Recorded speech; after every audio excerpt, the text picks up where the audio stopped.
and Rebecca out here on our porch in Mammoth, and we are hoping you can join us to play three verses of Ode to Joy. That's how we want to start our little porch concert today. It's windy, it's a little bit cold, so we have to play a lot and talk very little. So if you are playing Ode to Joy on your violin or on your cello, get ready now. I'll count us off and we'll play together. If you're playing a violin part, play it 3 times. If you're playing a cello part, also play it 3 times. Brian and I will switch off because we switch off the melody and the accompaniment, but we hope many of you can join us. Here we go. 1, 2, ready, play.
This is a beautiful melody that Ludwig van Beethoven wrote, and we are celebrating his 250th birthday this year, and we hope many of you enjoy this. We are going to go on to a couple little duets by the composer Wolfgang Amadeus Mozart, who lived a little bit before Beethoven. And in fact, Beethoven wanted to go and study with Mozart in Vienna when he was a young musician, but that didn't work out because sometimes things in life don't work out the way we are hoping they would. So we are all right now in one of those moments, and we hope that the music can give you a little joy and relief. Here is 2 little duets by Wolfgang Amadeus Mozart.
Thank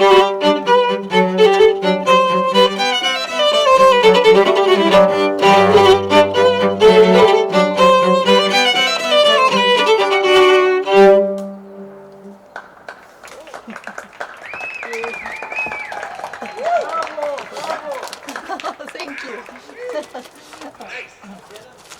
So that was Mozart. Now, danke schön. Now we're going to play you a little bit of Beethoven. This is duet that is a work without opus numbers. So it's actually, we're not entirely sure that really Beethoven was the composer, but it is assumed that he was. And it is in 3 sections, or musicians also say in 3 movements. The first movement is lively and spirited. It has a title allegro, which just means cheerful and bright. Then there is a short movement that is a little bit slower, and that's very standard for a piece in multiple movements. And the second movement is a contrasting character. It has the title larghetto sostenuto, and then it finishes with a cheerful rondo. And so there's going to be a little pause between the first and the second movement, but the second and the third movement, they're connected in a way that musicians call attacca. It means you attack the third movement when the second one is over. All right, so we are going to play for you this piece by Beethoven. It's in the key of C major. Every once in a while, I'm not sure if it's better to wear the glasses or not, because the sun is changing, the wind is blowing. Forgive us if the bow sometimes hops off the string, but here we go.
Oh,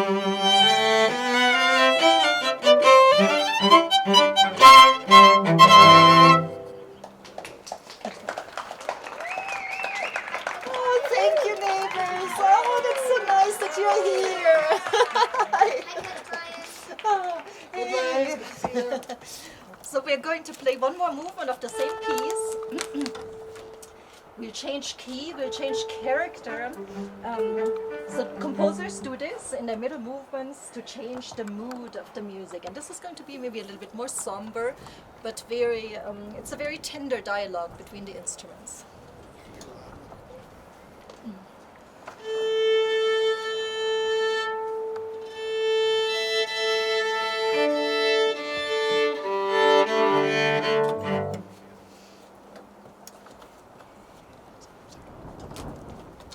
Good.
Thank you.